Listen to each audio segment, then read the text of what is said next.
सरकार के द्वारा ये टेंडरिंग पॉलिसी लाई गई है और राइट टू रिकॉल का विरोध प्रदर्शन करने के लिए आज इस तरह से प्रदेश भर में जो सरपंच है वो सरकार की इस पॉलिसी का विरोध कर रहे हैं, राइट टू रिकॉल का विरोध कर रहे हैं। तो इस वक्त हम मौजूद हैं महेंद्रगढ़ बीडीओ ब्लॉक में। जो महेंद्रगढ़ ब्लॉक के जो सरपंच है वो भी हमारे साथ उपस्थित है। सुबह से हाई वोल्टेज ड्रामा यहाँ पर चल रहा था, जहाँ सरपंचों ने ठाना था कि आज ब्लॉक को ताला लगाना है। वहीं प्रशासन भी पहले से ही तैयार था, सुरक्षा व्यवस्था के पुख्ता इंतजाम किए गए हैं। तो मैं अपने सहयोगी से कहूँगा एक बार दिखाएं घुमा कर कि यहाँ पर किस तरह जैसे जो पुलिस प्रशासन के जो प्रशासनिक अधिकारी हैं और वो भी मौजूद है। आप देख भी पा रहे हैं जैसे पीछे तस्वीरों में, यहीं पर जो सिटी SHO है और DSP साहब है वो भी मौजूद है। तो अभी हम मिलेंगे यहाँ के जो सरपंच महेंद्रगढ़ ब्लॉक के इकट्ठे हुए हैं उनसे, और आपको बता दें सुरक्षा व्यवस्था के पुख्ता इंतजाम यहाँ पर प्रशासन के द्वारा किए गए हैं। और आपको इधर आइए, चलिए बातचीत करते हैं। जो सरपंच हमारे साथ उपस्थित है, सबसे पहले हम जुड़ना चाहेंगे डॉक्टर नरेश जी से, उनसे बातचीत करेंगे और उसके बाद क्रम वाइज सभी जो सरपंच साहब है उनसे एक एक मिनट की आपकी मुलाकात भी करवाएंगे। उनके राइट टू रिकॉल को लेकर या फिर सरकार की ई टेंडरिंग पॉलिसी को लेकर के जो भी उनके विचार हैं उनसे आपको अवगत करवाएंगे। आपको बता दें कि कल टोहाना में एक महापंचायत का आयोजन किया गया था। सरपंचों का प्रदेश भर से जमावड़ा लगा था, बड़ा फैसला लिया गया था कि सभी अपने अपने ब्लॉक पर ताला लगाने का कार्य करेंगे और आज उसी रूपरेखा को अपनाते हुए सरपंच इस कार्यक्रम को आगे बढ़ाने के लिए बीडीओ ब्लॉक में पहुंचे थे। लेकिन यहाँ पर प्रशासन पहले से ही मौजूद था, तालाबंदी नहीं करने दी गई। हालांकि कोशिश की गई थी लेकिन फिर भी विफल रही। आइए मिलते हैं नरेश जी से, बातचीत करते हैं। नरेश जी नमस्कार। कौशिक जी बहुत बहुत धन्यवाद। देखिए जिस तरह से लगातार प्रदेश भर में आज आंदोलन सरकार के खिलाफ कर रहा है, विरोध प्रदर्शन किया जा रहा है और आप लोग भी यहाँ पर तालाबंदी करने के लिए पहुंचे, तो क्या कहेंगे तालाबंदी जो सरकार के द्वारा सुरक्षा व्यवस्था के प्रबंध किए गए हैं उनको लेकर के? दूसरी तरफ बेहतरीन तरीके से आंदोलन किया जा रहा है। कौशिक जी आपने देखा है, कल टोहाना में भी देखा होगा, जी भारी तादाद में सरपंचों का जमावड़ा था। तो सरकार ने टेंडरिंग को बदलाव नहीं किया तो सरकार को मुंह तोड़ जवाब खाना पड़ेगा, वापस भी लेना पड़ेगा। नहीं दिया तो आने वाले चुनाव यहाँ पर आप पहुँचे थे तालाबंदी करने के लिए, पुलिस प्रशासन हमारे से पहले इनको CID रिपोर्ट मिल चुकी थी। सुबह 8 बजे फिर भी हम वापस कितने दिन। चलिए भी बातचीत कर रहे थे। यहाँ के जो सरपंच है महेंद्रगढ़ ब्लॉक के पूर्णतः नहीं पहुँच पाए हैं, इसके बारे में क्या कहेंगे? तो नहीं पहुँच पाए हैं तो हमने पूर्णतः पूछ रहे हैं, काफी टीमें बनी हुई हैं, कुछ दोपहर बाद आएंगे वो व्यवस्था में। चलिए हरद्वार लाल जी से मिलते हैं, बातचीत करते हैं। हरद्वार लाल जी नमस्कार। नमस्कार जी। जिस तरह से हंसराज जी यहाँ पर लगातार जो सरपंच है महेंद्रगढ़ ब्लॉक के वो इकट्ठे हुए हैं, सरकार सुबह से सरकार की पॉलिसी का विरोध कर रहे हैं और DDPO और तहसीलदार भी यहीं पर पहुंचे थे। लेकिन तो सुबह से नहीं 20 दिन से विरोध कर रहे हैं। 1 तारीख को सरकार को हमने और बीडीओ ब्लॉक के अधिकारियों को भी अल्टीमेटम दिया था कि 16 तारीख को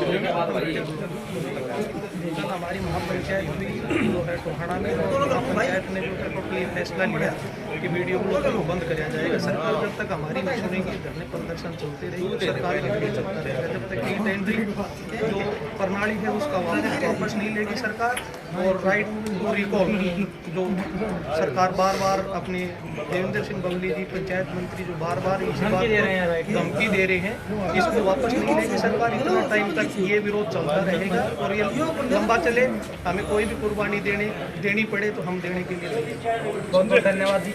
सर एक सबसे खास बातचीत आपसे करना चाहेंगे। पहली बात तो पंचायतों के फंड में HRDF के नाम मात्र के पैसे, ऊपर से सरपंचों को कुछ को चार्ज मिला भी नहीं है। उससे पहले ही पंचायत मंत्री का एक बड़ा बयान लगातार बार बार आ रहा है कि सरपंच चोर हैं।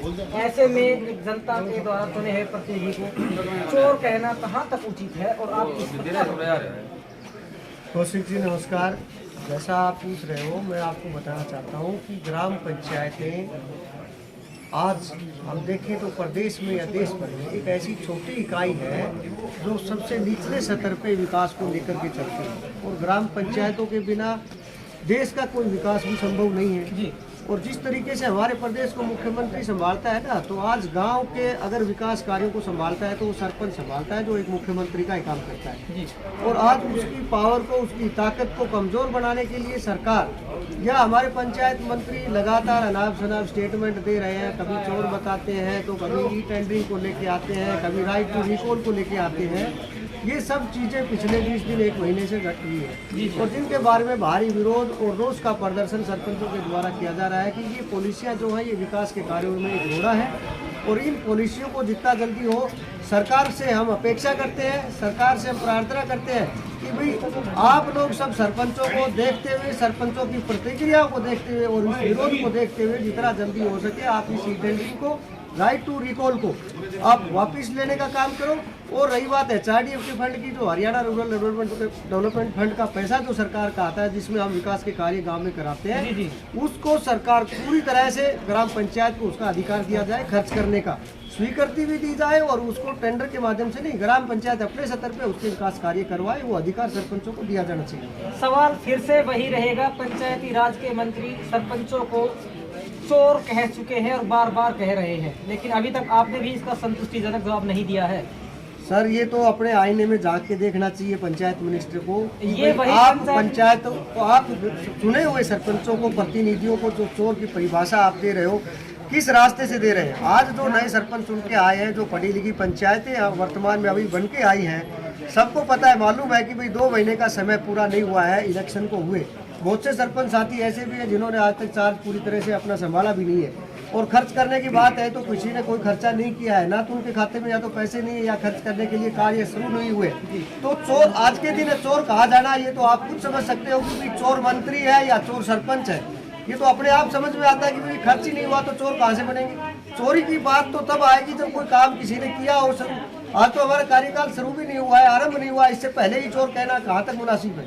ये वही पंचायत मंत्री प्रतिनिधि है जो इससे पहले जब सरपंचों ने विरोध प्रदर्शन किए थे इस पॉलिसी को लेकर तो दरी बिछाने का कार्य करते थे। आज पंचायती राज का विभाग इनके पास है और ये सरपंचों को चोर कह रहे हैं। ये हमारी राजनीति की एक कूटनीतिक परिभाषा है। भाई समय और परिस्थितियां देख करके वो आज देवेंद्र सिंह बबली जो आज पंचायत मंत्री कहलाता है, आप सबको भी मालूम है कि भाई कल तक सरपंचों के साथ क्या काम करते थे, सरपंचों के पास कहाँ पर रहते थे, उसका जगह कहाँ था, पायदान कहाँ था। ठीक है भाई, जनता का एक प्रतिनिधि उन्होंने चुना, जनता ने चुना। आज सरकार के पास रस्साकसी करके या सरकार में आज उनको एक मिनिस्टर का पद दे दिया, लेकिन पद की गरिमा को बनाए रखना एक हर मंत्री का, एक जनप्रतिनिधि का दायित्व बनता है कि वो अपनी जनप्रतिनिधि का प्रतिदायित्व रखे, बना करके रखे, सब लोगों को समझ सकता। ऐसी स्टेटमेंट देना, गलत परिभाषा का इस्तेमाल करना, गलत शब्दों का इस्तेमाल करना, अपनी भाषा शैली पे कंट्रोल नहीं करना, ये एक जनप्रतिनिधियों की आवाज़ के खिलाफ है। और हम सभी चुने हुए सरपंच इसका पूरी तरह से पुरजोर विरोध कर रहे हैं और लगातार करते रहेंगे जब तक पॉलिसियों का सरकार कोई समाधान ना कर देती। जिस तरह से बातचीत कर ले तो पंचायत मंत्री भी बार बार विवादित बयान दे रहे हैं। आने वाले निकटवर्ती समय में 2024 में जो लोकसभा के चुनाव है वो है, विधानसभा के भी चुनाव है, किस तरह से क्या कुछ करने वाले? अगर ऐसे ही चलता रहा और सरकार ने नज़रअंदाज किया सभी सरपंच की बातों को या इन जो हमारे खिलाफ जो पॉलिसीज जो नीतियां बनाई है उनका विरोध लगातार चलता रहा, तो पूरी तरह से हम आपको ये आश्वस्त करते हैं कि जो नई ग्राम पंचायतें हैं, जो प्रतिनिधि, जो जनप्रतिनिधि चुन करके आया है, वो पूरी तरह से बीजेपी सरकार या जेजेपी सरकार जो भी साथी आएगा, जिन सब का पूरी तरह से इस सरकार का हम चुनाव में विरोध करेंगे और इस चुनाव में सरकार को उखाड़ फेंकने का काम करेंगे। सब सरपंच साथी मिलकर के काम करेंगे। बड़ा अल्टीमेटम दिया गया है हरियाणा सरकार को, जेजेपी और बीजेपी पार्टी पर करारा जो प्रहार है वो किया गया है। कहा गया है कि आपको इसका खामियाजा आने वाले समय में 2024 के लोकसभा और विधानसभा चुनाव में भुगतना पड़ सकता है अगर राइट टू रिकॉल या फिर जो ई टेंडरिंग पॉलिसी है उसको वापस नहीं लिया गया। सरपंच साहब, क्या कुछ विचार है आज इतनी भारी संख्या में जो सरपंच समर्थन देने के लिए? सबसे पहले तो मैं आपका बहुत बहुत धन्यवाद करता हूं कि आप अपने चैनल के माध्यम से हमारी मांग को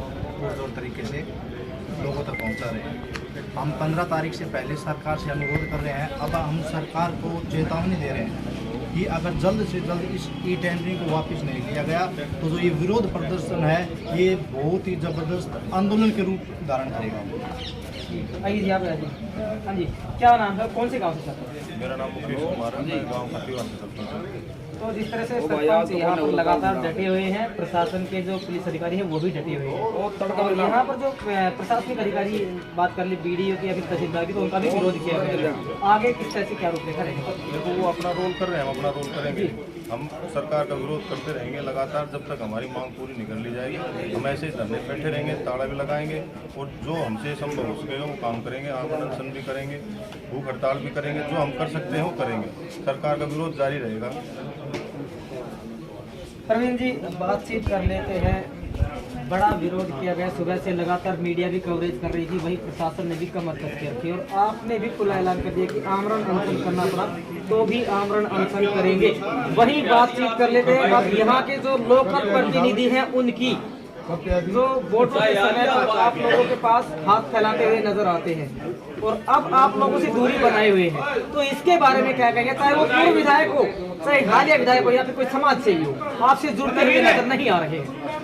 भाई साहब 1 जनवरी को यहाँ हमारे सभी सरपंचों की मीटिंग हुई थी। उस दिन भी मैंने मीडिया के माध्यम से जनप्रतिनिधि जितने भी हैं उनसे मैंने आग्रह किया था कि भाई आप सभी सरपंचों के साथ आए और अगर आप लोग नहीं आते हैं 2024 के चुनाव में हम आपको गांव में घुसने नहीं देंगे। ये उस दिन भी ऐलान किया था मैं मीडिया के माध्यम से, आज भी बोल रहा हूँ। हम अपने ब्लॉक की गारंटी लेते हैं और धीरे धीरे दूसरे ब्लॉकों को भी जागरूक करेंगे कि भाई 2024 के चुनाव में अगर सरकार हमारी डिमांड पूरी नहीं करती है और यहाँ के लोकल जनप्रतिनिधि हमारे साथ नहीं आते हैं तो हम उनका पुरजोर विरोध करेंगे और गांव में घुसने नहीं देंगे। एक सबसे बड़ी बात यहाँ पर तहसीलदार तक के जो अधिकारी हैं वो पहुंचे थे, लेकिन अभी तक शीर्ष लेवल का कोई भी अधिकारी यहाँ पर नहीं पहुंचा। इसके बारे में क्या कहेंगे? क्या सरपंचों को हल्के में लिया जा रहा है? आज आंदोलन का पहला दिन था और हम मेनली तो यहाँ तालाबंदी करने आए थे और करके जाएंगे, ये हमारा अटूट विश्वास है। हम एक दूसरे पर पूर्ण विश्वास है, हम डटे रहेंगे। और रही बात कुछ अधिकारियों की, तो जैसे जैसे आंदोलन अपनी गति पकड़ेगा कुछ अधिकारी भी आएंगे, यहाँ नेताओं को आने को मजबूर कर देंगे और डीसी साहब को ज्ञापन भी देंगे यहाँ से। लेकिन इतना आप मान के चलिए कि जब तक सरकार झुकेगी नहीं, हम ये आंदोलन आगे धीरे धीरे गति पकड़ते जाएंगे। तो क्या इस आंदोलन को यहाँ के जो राजनेता है उनका सहारा लेकर भी आगे बढ़ाया जाएगा? देखिए हम तो राजनेताओं से यही कह रहे हैं कि आप आए, साथ दें और सरकार के सामने जितने भी सरपंच हैं पूरे प्रदेश के सरपंचों की मांग उठाएं कि भाई जो ये ई टेंडरिंग की जो प्रक्रिया है आप इसको बंद करें, क्योंकि पहले भी पंचायतें थी, उनकी लिमिट 20 लाख रुपए की थी और विकास कार्य जितने भी थे सुचारू रूप से चल रहे थे और उसी तरीके से उसी गति से चलने चाहिए। ई टेंडरिंग के माध्यम से हम विकास कराने में असफल हैं और जितने भी जनप्रतिनिधि हैं उनसे भी मैं एक आग्रह करूंगा कि वे सरकार तक हमारी मांग को आप पुरजोर तरीके से उठाएं और आगे भी हम आपका साथ देंगे। लेकिन अभी तक मुझे आश है नहीं कि कोई भी जनप्रतिनिधि आगे आया है या आगे आएगा।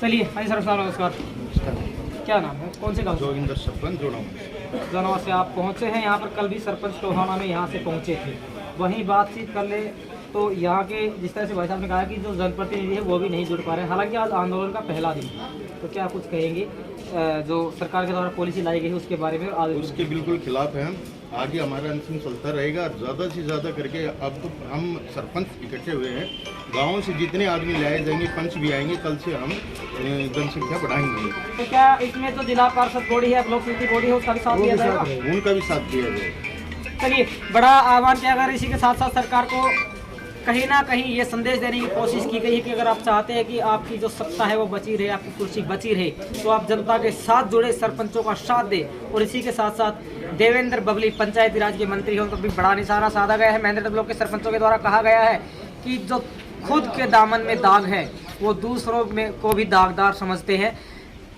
एक बड़ा जो कह सकते हैं कि टारगेट किया गया है, निशाना साधा गया है और इसी के साथ साथ तय किया गया है और क्लियर कर दिया गया है कि हम जब तक इस ई टेंडरिंग पॉलिसी को या फिर सरकार के द्वारा राइट टू रिकॉल एक्ट लाया गया है उसको वापस नहीं लेंगे। इसी तरह से धरना लगातार चलता रहेगा और लगातार इसी तरह से यहाँ के जो महेंद्र ब्लॉक के सरपंच हैं उनको भी मैं आश्वस्त करता हूँ कि आपके साथ लगातार आपकी इस लड़ाई में हम आपके साथ शामिल रहेंगे।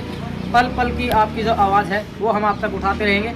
खबर को ज़्यादा से ज़्यादा शेयर करें, चैनल को अवश्य सब्सक्राइब करें। मैं संजय कौशिक, इंडिया दैनिक न्यूज़ और भारत गौरव न्यूज़, महेंद्रगढ़। जय हिंद, जय भारत, जय हरियाणा।